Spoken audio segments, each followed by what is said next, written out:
Bienvenidos, bienvenidas a la primera clase de literatura argentina. Creo que la mayoría que cursa latinoamericana está cursando Argentina, así que me van a oír repetir algunas cosas que tienen en común ambas materias, pero seguramente hay gente que cursa una y no la otra, ¿no? Bueno, la materia, esta es literatura argentina 1, eso quiere decir que el año que viene tienen una Argentina 2.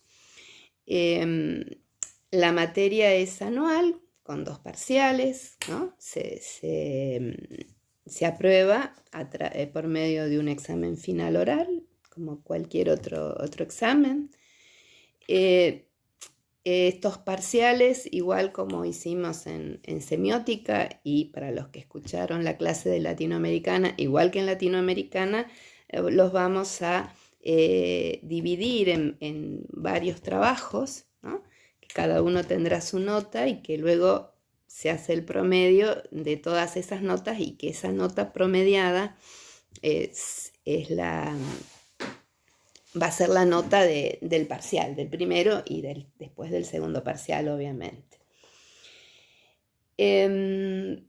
Bueno, con respecto al contenido de la materia tiene toda una primera parte que tiene un contenido que tiene cierto, y digo cierto porque no es muy riguroso, un cierto orden cronológico. Vamos a trabajar primero con la etapa fundacional de la Argentina, ¿no? Que tiene que ver con la llegada de los primeros adelantados, la fundación de Buenos Aires, cómo se representa eso en la literatura. Luego vamos a trabajar con 2 generaciones que son muy significativas por distintos motivos. Una es la generación del 37, que es una generación que está encabezada por Echeverría, seguramente lo escucharon nombrar, y que es un grupo de escritores que se opone ideológicamente, son antirrosistas, se oponen al gobierno de Rosas, y esa cuestión ideológica aparece, ese posicionamiento político aparece en las obras, ¿no? Entonces vamos a estudiar aquí vamos a trabajar con Amalia de Mármol, con El Matadero de Echeverría, con Facundo de Sarmiento y con algún fragmento de La Cautiva de Echeverría también. ¿Por qué estas obras? Y porque 3 de estas obras son importantes porque inauguran géneros, ¿no? El Matadero inaugura el género de la poesía, inaugura el género del cuento. Amalia inaugura la novela y Facundo inaugura el ensayo, ¿no? Entonces, más allá de los méritos o no, o lo mucho o lo poco que nos pueda gustar cada una de estas obras, pero son importantes en este sentido. Luego, la generación del 80, ¿no? Que tiene que ver con la organización del país. Bueno, y allí vamos a trabajar varios autores, pero fundamentalmente una novela que se llama Sin Rumbo, de Cambaceres, que es una novela que pertenece o que la podemos ubicar en el naturalismo, en el movimiento naturalista, del cual vamos a hablar en su momento. Y luego vamos a trabajar con distintas obras de teatro, entre ellas Florencio Sánchez, fundamentalmente, Gregorio de la Ferrer. Luego, dentro de ese mismo eje, vamos a trabajar determinadas figuras sociales que aparecen en la literatura y que son también sumamente significativas. Estos personajes, estas criaturas, son el gaucho, el inmigrante, el guapo o el compadre, el compadrito, bueno, con todas sus variaciones. Bueno, ahí vamos a trabajar obras como el Martín Fierro, Fausto, todo lo que es la literatura gauchesca. También, al mismo tiempo, obras de autores más contemporáneos, pero que estén referidos a esa temática, ¿no? Como por ejemplo, cuentos de Borges. También dentro de esta temática de lo gauchesco, la obra Barranca Abajo de Florencio Sánchez, ¿no? Como una especie de obra que en cierta manera reformula la injusticia social que sufría el hombre de campo. Vamos a hablar en muchas de estas obras de la oposición ciudad-campo, ¿no? como una temática importante.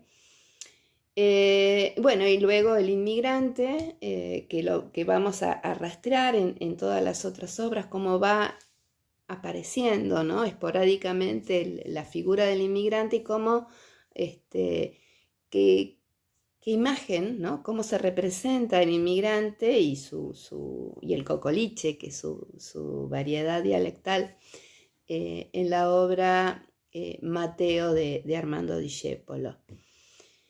Y bueno, y luego la figura del guapo, el compadrito, en distintos cuentos y poesías de diferentes autores, entre ellos Borges, ¿no? Que Borges es uno de los autores que se dedica mucho de sus cuentos y de sus poesías a este personaje. Eso es en el primer cuatrimestre, o gran parte del primer cuatrimestre, y luego hay otra unidad en donde que ya no es tan compleja como este gran eje, ¿no? que es bastante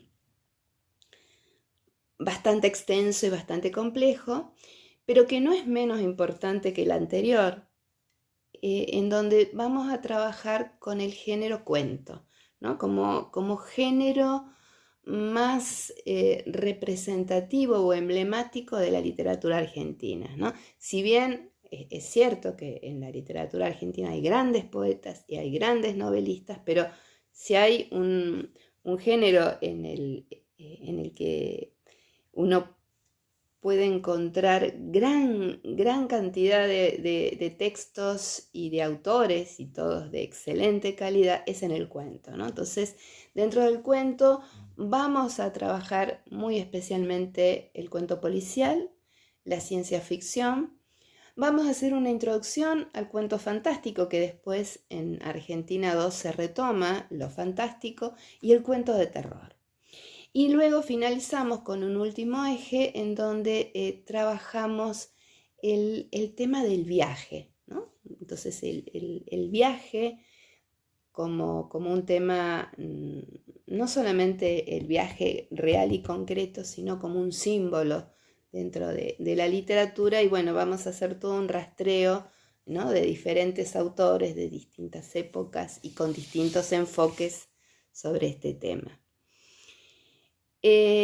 Nosotros vamos a comenzar entonces con la etapa fundacional. Decíamos la época, para ubicarnos, en que llegan los primeros adelantados al Río de la Plata y se funda Buenos Aires. Ustedes saben que Buenos Aires es una de las pocas ciudades en el mundo que fue fundada 2 veces. Esta primera fundación, que la lleva a cabo Mendoza, tiene características muy terribles, porque ellos quedan sitiados por los indígenas y no tienen cómo obtener alimento. Entonces aparece el hambre como el motor que desencadena o desata todas las miserias y va anulando el razonamiento, ¿no? del ser humano.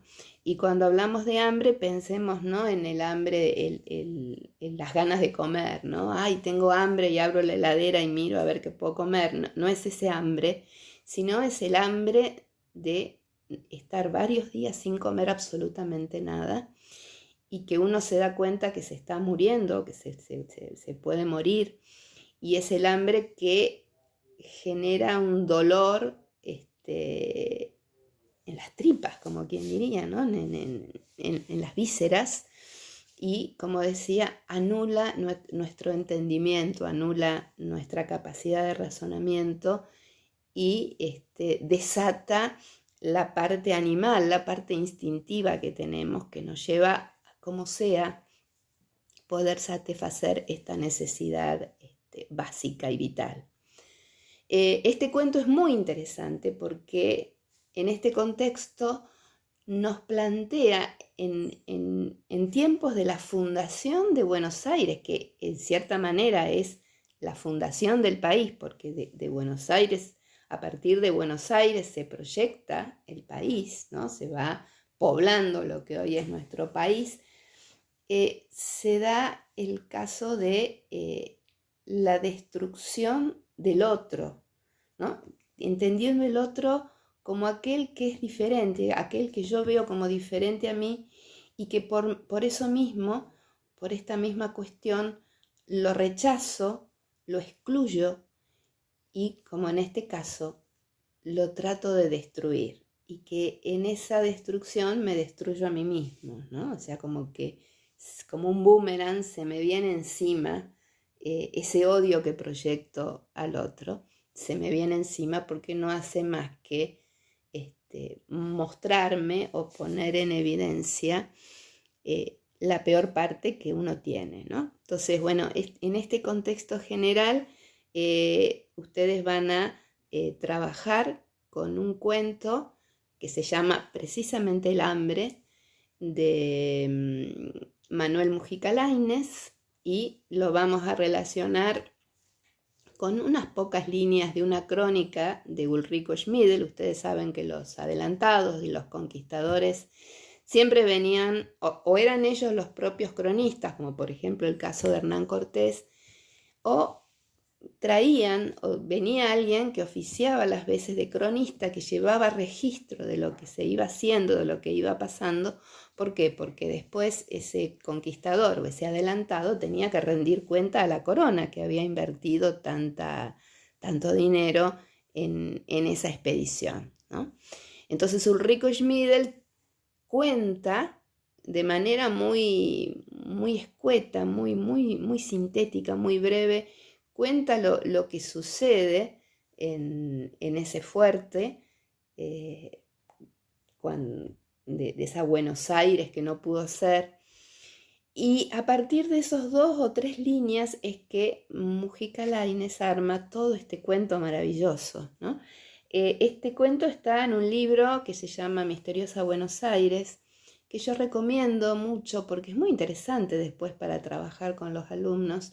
Son cuentos, cada cuento tiene que ver con un momento en la historia de la ciudad de Buenos Aires, y él hace toda una recreación histórica, ¿no?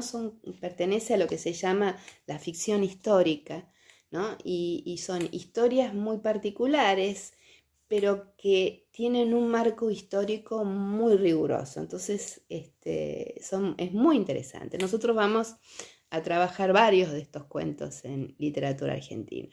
Bueno, los invito entonces a que ingresen al aula. Allí van a encontrar el primer trabajo. Cualquier duda, bueno, yo les voy a poner, obviamente, les puse mi celular.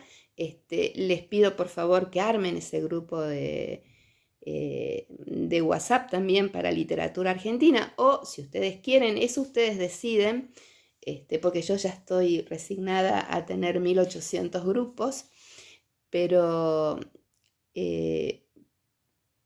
pueden hacer o un solo grupo para las 2 literaturas, y cuando hacen una consulta cada uno aclara o cada una aclara de qué literatura se trata, o pueden hacer 2 grupos diferentes, como ustedes quieran, a mí me da lo mismo. Bueno, nos estamos leyendo en el aula, nos estamos viendo en un próximo video.